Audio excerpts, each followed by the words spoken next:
What is going on, Panthers Nation? Carolina Dad here, your host of the Two Growls 1-4 podcast. Hope y'all are doing well. No, this is not my normal recording area environment. I'm downstairs in the dining room. Did not feel like going upstairs to record, but I did feel like putting out content. And I was like, well, you know what? I'm going to go sit in the dining room. Everyone's asleep. Hopefully, I'm not waking them up. And we're going to talk about Carolina Panthers football, because that's exactly what we do. If you are here, please hit the subscribe button. Day 3 of OTAs in the books for the Carolina Panthers. We have not heard anything about today's practice. Checked all of Carolina Panthers social media, although we did see a JJ Jansen cart talk video. If you're familiar with JJ Jansen and his card talks, I highly recommend going out and watching the latest video, which is of Icky Aquanu. Really is a good video that they put together. That's all we heard. I checked the beat writers, everyone that covers the team, nothing, which I don't anticipate that we will hear from the players, the Panthers, coaches after every single OTA practice. But things are humming along. Few storylines that are coming out of camp so far.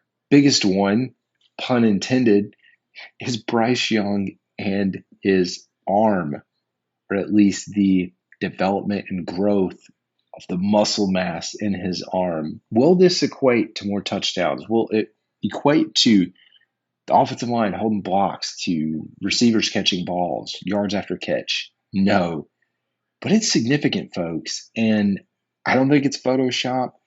It's a pretty big gain. If you talk about early January to now in May, I guess 4 to 5 months-ish time frame, he's definitely bulked up. We've seen this with a lot of players. One guy bulking up here, saw it with Lamar Jackson last year, Tua Tagovailoa, other guys. Now Lamar Jackson losing weight, just this up and down pathway for the players. Speaking of the gains, not only are we hearing about the gains that are happening with Bryce Young and his arm strength, we're hearing about gains and a focus on the basics. Heard about him, going under center, taking snaps.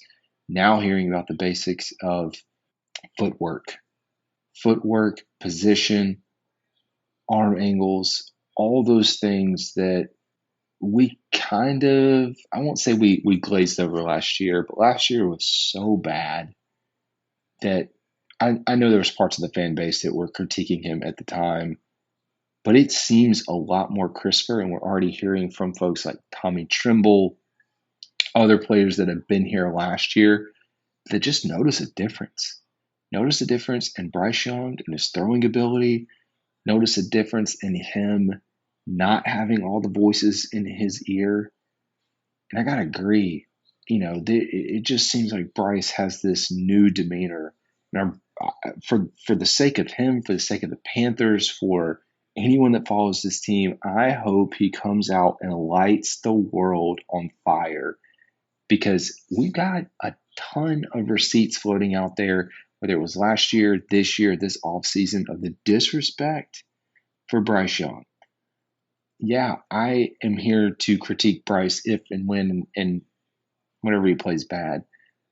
Same time, I want him to be successful, because I think he can be the future of this franchise. I think, and any Panthers fan that's preying on his downfall, I don't get it. So what does that get you in the long run? Maybe you get to say you were right, you didn't get your guy. I don't care. I want to see Bryce Young succeed. We have Chris Sims putting out his top 40 quarterback list, and he's got Bryce Young outside of the top 32. He's got Ryan Tannehill, a free agent quarterback. That's right, a free agent quarterback that is not even signed to a roster, ahead of Bryce Young. The mockery, the clickbait, the whatever you want to call it, I'm not here for it, man. I can't take it, folks. I just can't do it.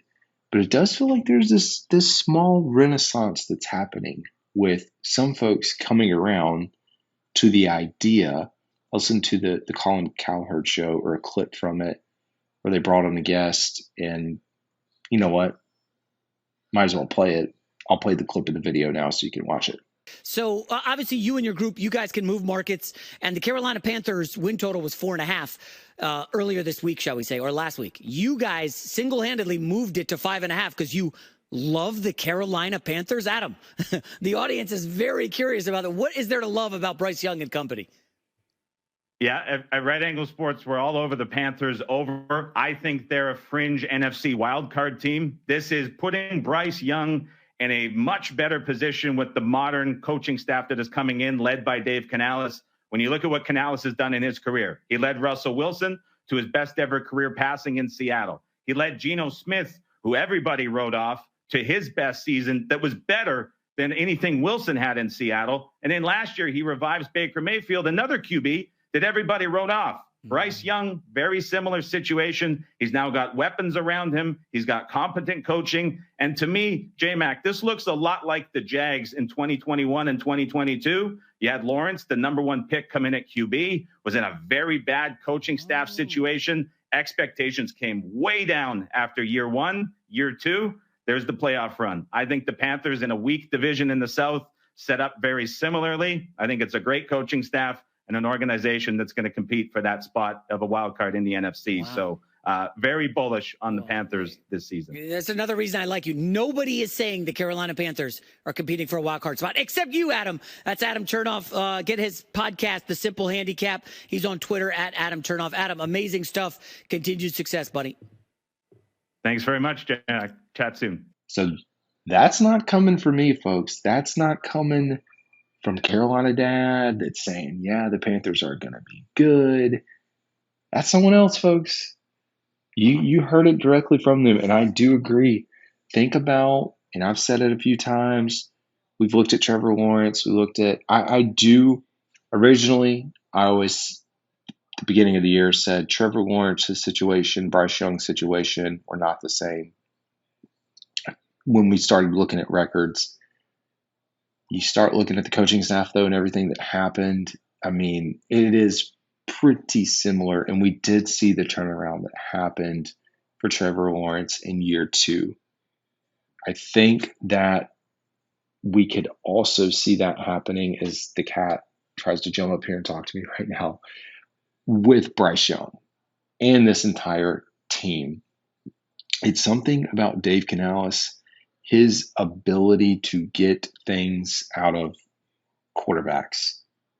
You heard it there. I mean, you talk about, and I've said it before, what he was able to do with Geno Smith, the turnaround there, comeback player of the year, what he was able to do for Baker Mayfield, and now hopefully what he can do with Bryce Young. And here's the thing, I also am a firm believer that you can have Bryce Young as a comeback player of the year. I know the odds are in favor of Aaron Rodgers, a few other guys that are higher on that list.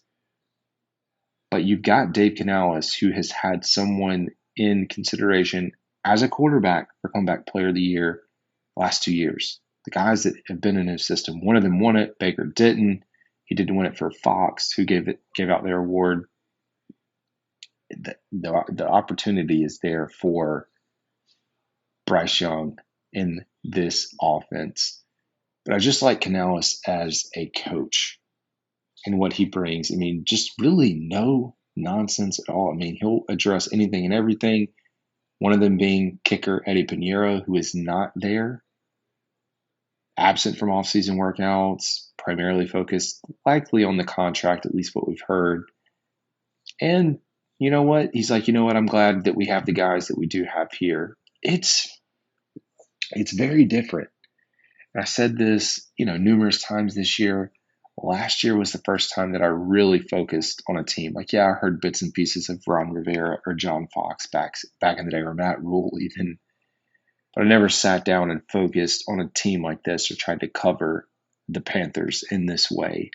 And I have listened to other pressers of coaches, in this offseason last year as well. But there is just something different about Dave Canales and Frank Reich when Frank Reich was here. And I mean, it really is like, if there ever is a night and day, it's a night and day.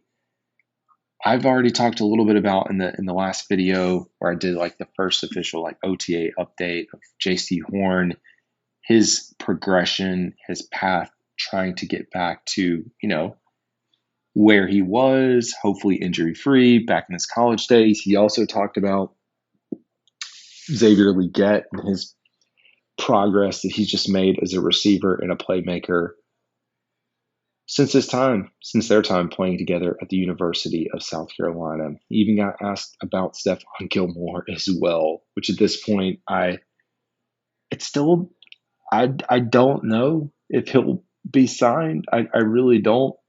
And I think Panthers fans are going to lose their minds if he doesn't sign, but it would not surprise me if he ends up not making it. But then again, it wouldn't also surprise me if we get here in August or late in the year and he does show up.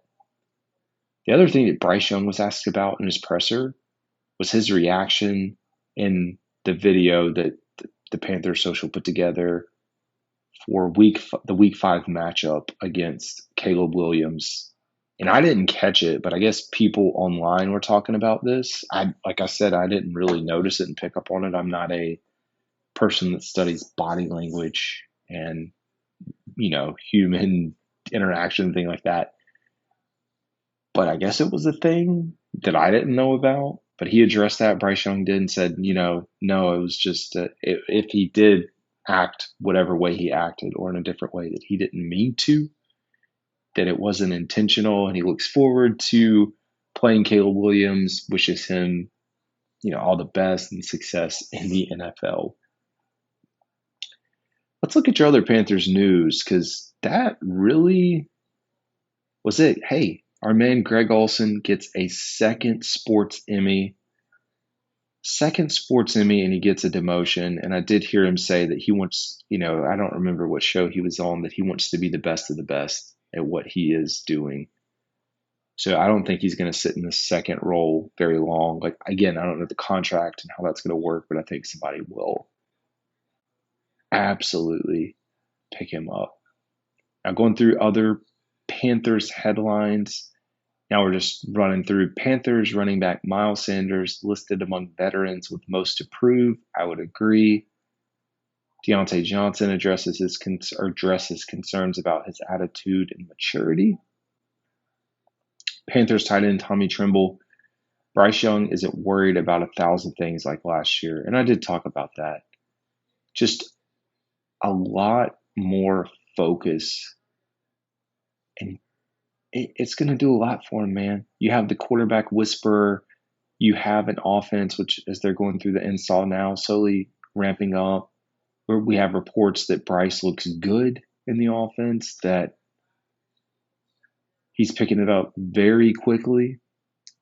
I'm not getting overexcited or overhyped just yet, but those are good signs coming out. Panthers also signed defensive lineman Junior Aho as an international roster exemption. So he doesn't count against the roster number. Let's read here. So they still have 89 players on the roster. He doesn't count against it as a part of the International Player Pathway program. He's spent a year at New Mexico Military Institute, a France native, transferred to Southern Methodist University, SMU, beginning in 2020. He played 3 seasons for the Mustangs, recording 43 tackles, 7.5 for loss, 5 sacks. He signed with Minnesota as an undrafted free agent in 22 and through the International Players Pathway program. He was waived that summer and signed back on the practice squad in 23. 6'4", 260 pound will not count towards, again, the offseason 90-man roster nor the practice squad limit if he makes the group later this year. It's good information if you are, hey, what's going on with the roster, keeping up to date there. One thing I didn't really talk about too, or at least I don't think I did, because I record so much, I don't know if I do or do not talk about things. Maybe I should have a list of, hey, you talked about this, but I don't care. Dave Canales in his presser mentioned you got to earn primetime games, and that's so true. You have to earn it. I don't know. For me, it's like, if the Charlotte Hornets wanted to play on Christmas Day, if coming into this next season, if there were Charlotte Hornet fans that were mad the Hornets were not playing on Christmas Day based off of the results of this past year, I'd say you are absolutely insane to think the Hornets deserve to be on Christmas Day playing in the NBA. Same thing for the Carolina Panthers. Like, who outside of Carolina, maybe even in North Carolina, parts of South Carolina, care to see the Panthers nationally in prime time? It'll happen. If the team wins, we know that at some point they're going to get flexed. They'll get picked up that way. Or you're just preparing for the future and say, hey, we're going to actually win some games this year. And then next year, have your opportunity for prime time. So OTAs are going to keep rolling. I'm looking through. I think the only other thing that I've never really talked about was the NFL Players Association premiere with Saunders, Leggett, and Brooks. So if you've not had a chance to go look at the highlights that the NFL Players Association put together with them in their jerseys, I don't even know where that stuff actually lands, like what they take and do with that content, but it was out there and they bring all the rookies from NFL teams. Well, folks, that is going to do it for this week's episode. This is Carolina Dad. Y'all have a good one.